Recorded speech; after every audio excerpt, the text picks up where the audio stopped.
नमस्कार, मैं सुनील कुमार। आप देख रहे हैं नेशन न्यूज़ और हम बात कर रहे हैं 22 दिसंबर 2024 की। और उस समय एक न्यूज़ आई थी जिससे पता चल रहा था कि अभी भी बहुत लोग हैं दुनिया में जो दूसरे का कष्ट नहीं देखना चाहते हैं, उनकी समस्याओं का निदान कराना चाहते हैं। तो मैं बात कर रहा हूँ कोलकाता के एक बहुत ही सज्जन व्यक्ति थे जिनका नाम था कृष्ण कुमार चतुर्वेदी जी। उन्होंने जब देखा कि देश में तमाम लोग जो हैं सहारा इंडिया और तमाम ऐसी कंपनियों से पीड़ित हैं, तो उन्होंने देखा कि सबसे ज़्यादा पीड़ित अगर कोई है तो 12 लाख कार्यकर्ता और 13 करोड़ निवेशकों के साथ एक बहुत बड़ी जनसंख्या जो इनके पीछे रहती है। इन मुखियाओं के जो 13 करोड़ लोग हैं, इन इन्हीं के कमाने से और सेविंग से इनका जीवन चलता है।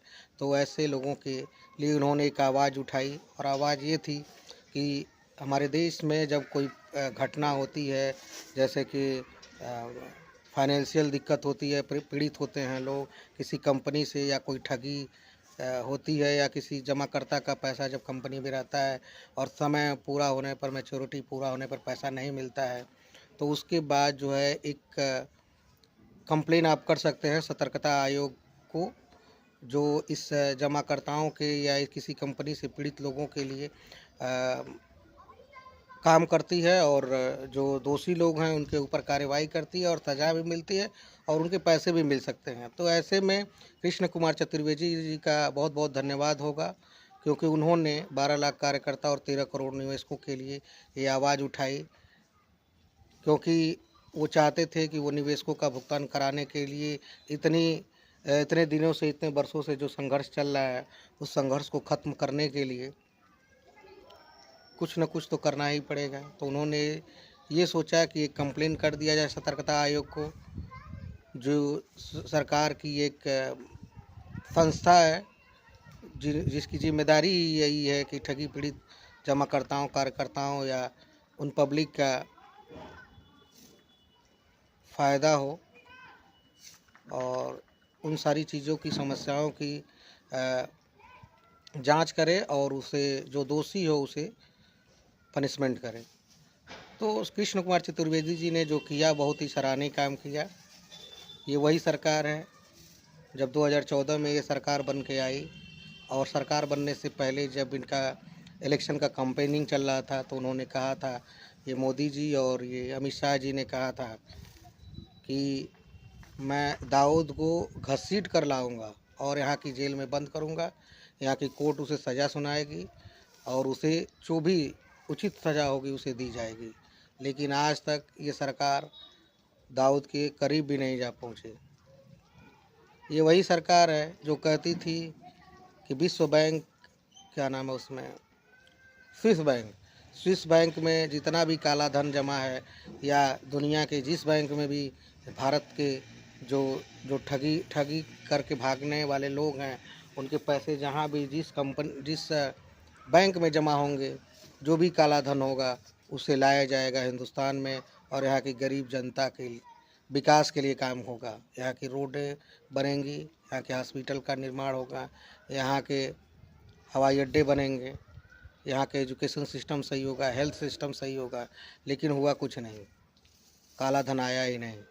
बता रहे थे कि इतना काला धन है, इतना काला धन है कि अगर हिंदुस्तान के सभी लोगों को अगर पैसा दिया जाए काला धन, तो एक एक आदमी को 15 लाख रुपए मिलेंगे। वो सारे पैसे ना आए और ना पब्लिक को मिला। पब्लिक को पैसे नहीं चाहिए। मुझे पता है कि पैसे कभी भी गरीब लोगों को नहीं मिल सकते हैं, लेकिन कम से कम उनके अपने पैसे तो मिलने चाहिए। जो ठेला वाले हैं, कुलचे वाले हैं, जो रेहड़ी वाले हैं, इन तमाम लोगों के पैसे किसी कंपनी में जमा हो, सहारा हो या पल्स हो या तमाम और भी बहुत सारी कंपनियां हैं देश में जिसको सेबी ने लाइसेंस दिया, और सब लोगों ने गरीबों का पैसा लूटा। सारी कंपनियों ने गरीबों का पैसा लूटा।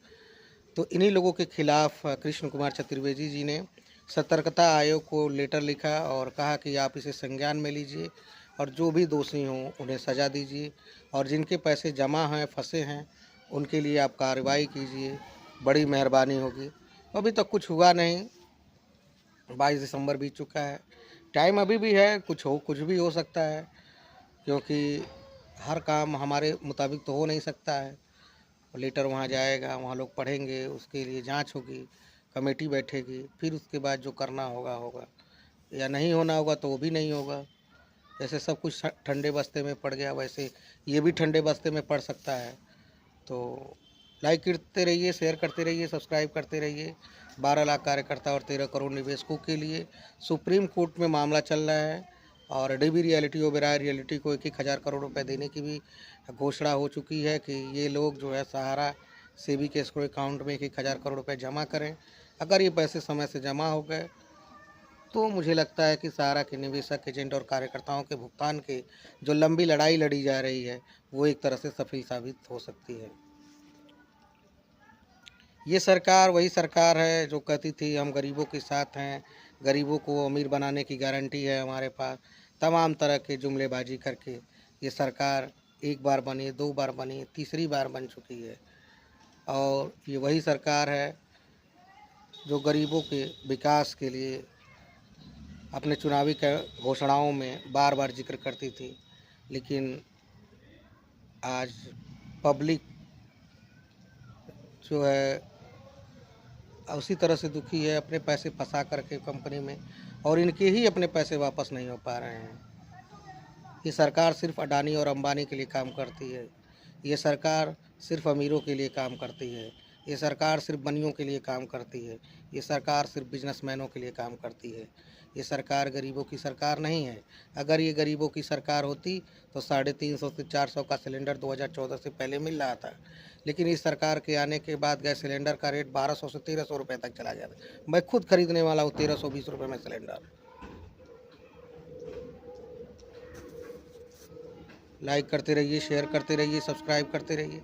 इसी में तमाम तरह के लोगों का फ़ोन भी आ रहा है।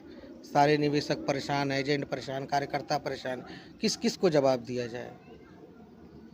पब्लिकों को गुमराह कर रही है सरकार, पब्लिक को गुमराह कर रही है कंपनी। अब वो दिन दूर नहीं जब लोगों के सब्र का बांध टूटेगा और देश में एक नई क्रांति का उद्गम होगा। मुझे लगता है कि मामला कोर्ट में चला गया है तो कुछ न कुछ अच्छा होगा। अगर ये दोनों कंपनियां डीबी रियलिटी, ओबेरॉय रियलिटी अगर 1,000 करोड़ रुपए 15 दिन के भीतर जमा कर देंगे तो कुछ अच्छा हो सकता है, और अगर नहीं कर पाते हैं तो हो सकता है कंपनी को लिक्विडेट कर दिया जाएगा और कंपनी की प्रॉपर्टी को नीलाम करके निवेशकों के पैसे देने की भी बात हो गई। लेकिन जो भी हो, अब तो सब कुछ मामला जो सुप्रीम कोर्ट में है। और पोर्टल की रही बात, तो पोर्टल से संबंधित जो सुनवाई थी,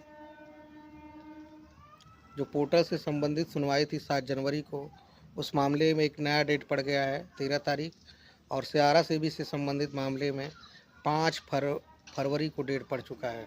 5 फरवरी को देखते हैं क्या होगा, क्या सुनवाई की जा रही है सुप्रीम कोर्ट के जज साहब, जज खन्ना साहब क्या बोलते हैं। चूँकि मामला पहले से ही खन्ना साहब देख रहे थे, जस्टिस खन्ना साहब जब DY चंद्रचूड़ सर थे तभी ये खन्ना साहब ही देख रहे थे। तो मुझे लगता है एस चंद्रेश जी और एक महिला थी वो भी देख रही थी इस मामले को। ये मामला खन्ना साहब के लिए आसान हो चुका है, कोई भी चीज़ इनके लिए कठिन नहीं है, क्योंकि ये पहले से ऑलरेडी ये उन सारी चीज़ों को देख रहे थे और समझ रहे थे। तो देखते हैं क्या फ़ैसला आता है, पब्लिक के हक़ में क्या फ़ैसला आता है, कंपनी के हक़ में क्या फ़ैसला आता है, और वो जो 2 कंपनी है जो सहारा से डील कर रही हैं उनके हक़ में क्या फ़ैसला आता है। देखिए, डील पूरी होनी चाहिए। पब्लिक, कार्यकर्ता, एजेंट सब लोग चाह रही है, निवेशक चाह रहे हैं कि डील पूरी हो और हम सभी का पैसा मिले। लाइक करते रहिए, शेयर करते रहिए, सब्सक्राइब करते रहिए। मिलते हैं नए अपडेट के साथ, तब तक के लिए नमस्कार, धन्यवाद। Like, share and subscribe. नमस्कार, धन्यवाद।